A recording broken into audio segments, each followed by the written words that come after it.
بسم اللہ الرحمن الرحیم. ٹریسی کڑت کیا تھا جو اسٹارٹ ہماری چپ کرے گا لائن. اعوذ باللہ من الشیطان الرجیم. بسم اللہ الرحمن الرحیم. وبہ نستعین. الحمدللہ. ہماری گفتگو کفایت الاصول کے حصے سوم میں ہے اور مقصد ثامن جو کہ تعارض ادلہ کے بارے میں تھی. تو جب دو دلیل آپس میں ٹکرائیں تو ہم کس کو ترجیح دیں؟ آیا کچھ مرجحات بتائی گئی ہیں جن کے ذریعے ایک ہم دلیل کو دوسری دلیل پہ، ایک حدیث کو دوسری حدیث پہ ترجیح دیں یا نہیں؟ تو مرجحات تو بہرحال بتائی گئی ہیں. جو مرجحات روایت میں ذکر کی گئی ہیں ان کو کہتے ہیں مرجحات منصوصہ. آج کے درس میں یہ فرماتے ہیں کہ اگر ہم مرجحات کو مان لیتے ہیں تو کیا ہم مرجحات منصوصہ تک ہی محدود رہیں گے یا ہر وہ مرجح جو ایک حدیث کو قریب الی الواقع کرے ہم اس مرجح کو بھی مانیں گے؟ تو اس بارے میں مصنف صاحب فرماتے ہیں کہ ہم اس بات کے قائل ہوں گے، جو نتیجہ نکلے گا کہ بھائی ہمیں تجاوز کرنے کا حق نہیں ہے. لیکن کچھ علماء آئے ہیں وہ کہتے ہیں، وہ علماء بھی کون ہیں؟ ظاہراً شیخ مرتضیٰ انصاری ہے. وہ کہتے ہیں کہ بھائی ہم مرجحات منصوصہ سے تجاوز کر کے اپنی طرف سے نہیں بلکہ جو ہمیں اسلامی کتب سے ملا ہے ہم ترجیح دیں گے. خوب، تو انہوں نے 3 دلیل پیش کیے ہیں. ان کی پہلی دلیل یہ ہے کہ بھائی اگر دو راویوں میں سے دونوں صادق تو ہیں لیکن ایک اصدق ہے تو اصدقیت صادق سے زیادہ ترجیح رکھتی ہے، لہذا ہم اصدق کی روایت کو لے لیں گے، غیر اصدق کی روایت کو چھوڑ دیں گے. یا ایک جو ہے کیا ہے زیادہ قابل بھروسہ ہے، یعنی دونوں ثقہ ہیں لیکن ایک میں اوثقیت ہے، دونوں فقیہ ہیں، ایک میں افقہیت ہے. تو فرماتے ہیں کہ ہم ان صفات کو یہ کہتے کہ ہر وہ صفت جو اقربیت الی الواقع کا سبب بنے ہم اس کی طرف تجاوز کر سکتے ہیں اگرچہ اس کا روایت میں ذکر نہ ہو. پھر دوسری دلیل ان کی یہ ہے کہ بھائی وہ روایت جو مشہور ہوتی ہے تو پھر اس کے مشہور ہونا یہ دلیل ہے کہ اس میں کوئی شک شبہ ریب نہیں. غیر مشہور میں ریب کا شک شبہ ہے تو ہم مما لا ریب کو اس پر مقدم کریں گے فیہ ریب، جس میں جو ہے وہ ریب ہے. تیسری دلیل انہوں نے یہ کہا کہ بھائی مرجح منصوص یہ ہے کہ مخالف عامہ کو لے لیں، موافق کو چھوڑ دیں. تو گویا کہ اس سے ہم یہ نتیجہ نکالتے ہیں کہ جس میں بھی رشد ہو، جس میں بھی آپ کو زیادہ اپنے نظریے کی قوت ملے آپ اس کو لے لیں. تو جو مخالف ہوگی وہ قطعاً تکیے والی نہیں ہے، موافق والی میں تکیے کا احتمال ہے. تو یہ 3 ان کے دلیل ہیں. مصنف صاحب تینوں دلیلوں کو نہیں مانتے ہیں. اس کا جواب تینوں دلیلوں کا ہم عبارت میں پڑھیں. کیا فرمانا چاہتے ہیں؟ حل علی القول بترجیح، کیا ترجیح والے قول کے مطابق کہ ہم مرجحات کی وجہ سے ایک دلیل کو دوسری پر ترجیح دیں گے، یقتصر فیہ، اکتفا کیا جائے گا، فیہ یہ ضمیر ترجیح کی طرف جائے گی، علی المرجحات المخصوصۃ المنصوصۃ، وہ مرجحات جو مخصوصہ ہیں اور جن کا بارے میں نص آئی ہے، او یتعدی الی غیرہا، غیرہا کی ضمیر جائے گی مرجحات مخصوصہ کی طرف، یا مرجحات مخصوصہ سے ہم غیر مرجحات مخصوصہ کی طرف بھی تجاوز کریں گے اور ان کو بھی ایک دلیل کے تقویت کا سبب جانیں گے. قیل، کہا گیا ہے. اب قیل قائل کون ہے؟ شیخ مرتضیٰ انصاری ہیں. فرماتے ہیں کہ جناب ہم ترجیح دیں گے. کیوں بھائی ترجیح دیں گے؟ قیل بتعدی، ہم تجاوز کریں گے، مرجحات مخصوصہ کو چھوڑ کر آگے بھی جائیں گے. کیوں؟ لما فی ترجیح، اس لیے کہ ہم دیکھتے ہیں کہ ترجیح دی گئی ہے مثلاً استقیت کے ذریعے ولا اوسقیت یا اوسقیت کے ذریعے ترجیح دی گئی ہے، وہ نحوہما یا وہ صفات جو ان دو جیسی ہیں، مثلاً افقہیت مما فیہ، جناب یہ ایسی صفات ہیں، فیہ کی ضمیر کہاں جائے گی؟ ما کی طرف، اور ما سے مراد کیا ہے؟ اس قسم کی صفات کو من الدلالت، اس میں یہ گویا کہ دلالت ہے، اس میں گویا کہ یہ مطلب بیان ہوتا ہے علی ان المناط فی الترجیح بہا، بتحقیق کہ ہمارا معیار ان صفات کے ذریعے ترجیح دینے میں کیا ہے؟ ہوا کی ضمیر منات کی طرف جائے گی، وہ کیا ہے؟ کونہا موجبتاً للاقربیت، کہ بھائی یہ صفات سبب بن رہی ہیں کہ یہ حدیث جس میں یہ صفات پائی جاتی ہیں وہ واقع اور حقیقت کے زیادہ قریب ہے۔ یہ پہلی ان کی دلیل۔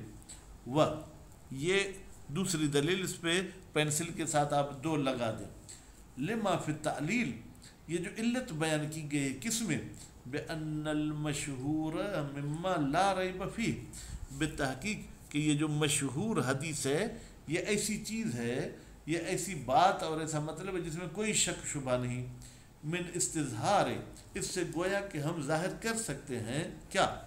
کہ ان العلت، بتحقیق علت جس کی وجہ سے ہم شہرت کو مرجح مانتے ہیں، وہ عدم ریب، تو اصل شہرت علت نہیں ہے تو مقدم کرنے کی، بلکہ ریب کا نہ ہونا فی ہے، بس مشہور میں ریب نہیں ہے، بالاضافت الی الخبر الآخر، دوسری حدیث کے نسبت، ولو کان فیہ الف ریب، اگرچہ خود اس مشہور میں بھی ریب ہو، ہزاروں ریب ہو، لیکن پھر بھی اس کے مقابلے میں اس میں ریب نہیں ہے یا کم ہے، تو خوب لازمی ہے کہ لا ریب والی کو ہم مقدم کریں گے۔ بس ہر وہ صفت جو لا ریب کا سبب بنے ہم اس کو جو ہے کیا ہے لے آئیں گے تعارض ادلہ میں۔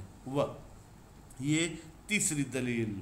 لما فی التعلیل، کہتے ہیں یہ جو علت بیان کی گئی ہے بأن رشد فی خلافہم، کہ بھائی آپ کی کامیابی یہ ہے کہ عامہ کے خلاف جو حدیث ہو اس کو لے لو۔ اب یہ جو علت بیان کی گئی نا رشد والی، تو اس کا مطلب یہ ہے کہ ہر وہ حدیث جس کا کوئی مرجح رشد والا ہو تو ہم اس کو لے لیں گے۔ اب یہ ان کے الحمدللہ دلیل پورے ہو گئے۔ مصنف صاحب سے پوچھتے ہیں کہ آپ ان کے موافق ہیں یا مخالف؟ فرماتے ہیں ولا یخفا، یہ بات مخفی نہیں ہے، ما فی الاستدلال بها، ما یعنی وہ اعتراضات، وہ اشکالات جو ان وجوہ کے استدلال میں پائے جاتے ہیں۔ اما الاول، اب ہم چلتے ہیں پہلے کی طرف۔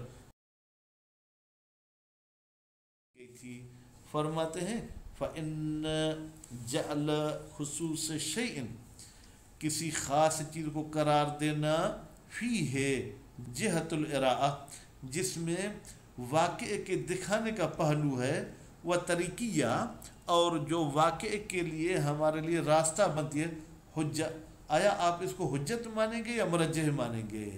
خوب، لا دلالت فیہ، کہتے ہیں کہ اس جعل میں کوئی دلالت نہیں ہے، علی ان الملاک فیہ بتمام ہی، بتحقیق ملاک اس پہلی دلیل میں، مکمل کے مکمل پہلی دلیل میں، جہت الارائۃ، صرف واقعے کے مطابق ہونا ہے، بل لا اشعار فیہ کما لا یخفا، اس میں کوئی ایسا اشعار نہیں ہے کہ ہم اس صفت کو چھوڑ کر دوسری کی طرف بھی تجاوز کریں، لاحتمال دخل خصوصیت ہی فی مرجحیت ہی او حجیت، ممکن ہے کہ یہ صفت جو استقیت او سکیت تھی خود اس میں جو ہے کیا ہے مرجحیت کا بھی احتمال ہے او حجیت، اور ممکن ہے کہ یہ اس حدیث کے حجت کے لیے جو ہے کیا ہے دلیل بھی بنے، تو پھر تو یہ صفت گویا کہ حجت اور لا حجت کے درمیان جو ہے کیا ہے وہ فرق بیان کر رہی ہے۔ خوب، لا سیما، خاص طور پر، قد ذکر فیہا، ان مرجحات میں ذکر کیا گیا ہے، ما یحتمل ترجیح بہ، خوب، ما لا، جس میں احتمال نہیں دیا جاتا کہ ترجیح دی جائے اس صفت کے ذریعے، الا تعبداً، مگر تعبداً ہمیں ماننا پڑتا ہے، بس اس سے معلوم ہوا کہ اس میں کوئی ملاک مد نظر نہیں رکھا گیا ہے۔ ففہم، اس مطلب کو دقت کے ساتھ آپ غور کریں۔ وَأَمَّا ثَانِي، جو دوسری دلیل شیخ مرتضی انصاری نے پیش کی تھی کہ شہرت والی حدیث مما لا ریب فی ہے، آیا اس کو ہم مانیں گے یا اس کو ہم نہیں مانیں گے؟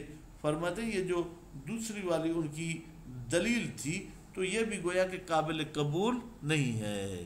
کیوں؟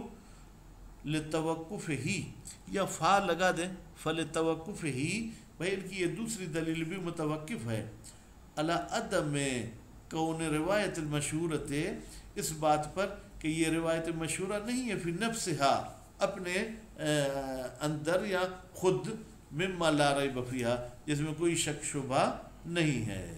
خوب، ان شہرت فی الصدر الاول، جبکہ شہرت ابتدائی زمانے میں، خوب کیا تھی جناب؟ ابتدائی زمانے میں جو ہے یہ شہرت ایسی چیز تھی کہ جس میں ہم کہتے تھے کہ یہ معصوم کے قریب کا زمانہ ہے، اور اس میں جو ہے کیا ہے زیادہ راویوں کا واسطہ بھی نہیں ہے، ٹھیک ہے، بین روات و اصحاب الائمہ، یہ روایت مشہور ہوتی تھی روات کے درمیان اور اصحاب ائمہ کے درمیان علیہم السلام۔ یہ موجبتاً لکون روایت، یہ شہرت سبب بنتی تھی کہ یہ یطمئن بصدورہا، کہ جس کے صادر ہونے پر ہمیں اطمینان ہے، بحیث اس طریقے سے اطمینان ہے کہ صحیح ہے کہ کہا جائے عرف میں انہا مما لا ریب فیہ، بھائی یہ روایت ان روایات میں سے ہے جس میں کوئی ریب شبہ نہیں، کما لا یخفی، جیسے کہ کوئی اس بات میں ڈھکی چھپی بات نہیں ہے۔ یعنی بس زمانے کا قریب ہونا سبب بن رہا تھا کہ شہرت کے لیے ہم کہیں لا ریب فیہ، ولا بأس بتعدی منہ، پھر تو کوئی باس نہیں ہے کہ ہم تجاوز کریں اس مرجح سے، ہر اس مرجح کی طرف جس میں اطمینان بصدور ہو، الی مثلہ، اس قسم کے مرجح کی طرف، مما یوجب، جو سبب بنے کس کا؟ الوثوق والاطمینان بصدور، کہ ہمیں بھروسہ ہو جائے، اطمینان ہو جائے کہ یہ حدیث معصوم سے صادر ہوئی ہے۔ لا الی کل مزیت، ہم ہر مزیت کی طرف نہیں جا سکتے ہیں، ولو لم یوجب الا اقربیت ذی المزیہ، اگرچہ وہ سبب نہ بنے، صرف اقربیت کا سبب بن رہی ہے کہ مزیت والی اقربیت رکھتی ہے، الی الواقع، واقع کے، من المعارض، اس حدیث سے جو ٹکر رکھ رہی ہے ذی المزیت کے ساتھ، الفاقد لہا، جس میں اقربیت نہیں پائی جاتی۔ بس معلوم ہوا کہ ہر شہرت تعدی کا سبب نہیں بنتی ہے۔ وَأَمَّا ثالث، باقی انہوں نے جو تیسری دلیل بتائی کہ مخالف عامہ میں رشد ہے اور رشد والی چیز کو ہمیں لینا چاہیے، فَلِاحْتِمَالِ أَنْ يَكُونَ، تو پھر ممکن ہے کہ یہ رشد کا سبب جو ہے کیا ہے، خود ان کا مخالف ہونا یہ رشد کا سبب ہے، نہ یہ کہ یہ حدیث میں کوئی رشد ہے۔ تو تیسرے میں احتمال ہے کہ ان یکون رشد فی نفس المخالفت، رشد خود مخالفت میں ہے، لحسنہا، اس لیے کہ مخالفت خود اچھی چیز ہے، ولو سلم، اور اگر تسلیم بھی کیا جائے کہ نہیں بھائی ایسی بات نہیں ہے کہ مخالفت میں حسن ہے، انہو بالتحقیق کہ یہ مخالفت مرجح ہے، لغلبۃ الحق فی طرف الخبر المخالف، اس لیے کہ غلبہ پایا جاتا ہے کہ حق اس طرف ہے جو خبر مخالف ہے ان کے، تو پھر اس میں ہم کیا کہیں گے؟ پھر اس میں ہم جناب یہ کہہ سکتے ہیں کہ لا شبہت، کوئی شبہ نہیں ہے، فی حصول الوثوق، کہ ہمیں وثوق اور بھروسہ ہو جائے، بأن الخبر الموافق، بتحقیق وہ حدیث جو موافق ہے عامہ کے، المعارض جو ٹکر رکھتی ہے، بالمخالف، اس حدیث کے ساتھ جو مخالف عامہ ہے، لا یخلو من الخلل، لا یخلو من ضمیر ہے جو پلٹ رہی ہے خبر موافق کی طرف، بھائی یہ خبر موافق خالی نہیں ہے خلل سے، کس لحاظ سے؟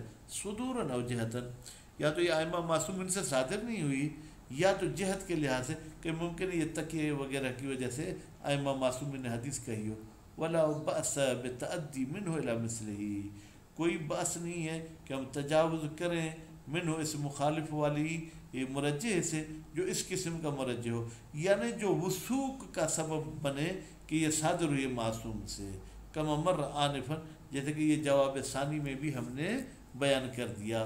تو معلوم ہوا کہ مخالف عامہ کے دو پہلو، ایک مخالف بعنوان مخالف تو اس مرجح سے ہم دوسرے کی طرف تجاوز نہیں کریں گے. لیکن اگر مخالف کو ہم دلیل بنائیں کہ یہ ائمہ معصومین سے صادر ہوئی ہے تو پھر ہم تجاوز کر سکتے ہیں اور مرجحات کو ہم مد نظر لے سکتے ہیں. صلی اللہ علیہ محمد و آل محمد.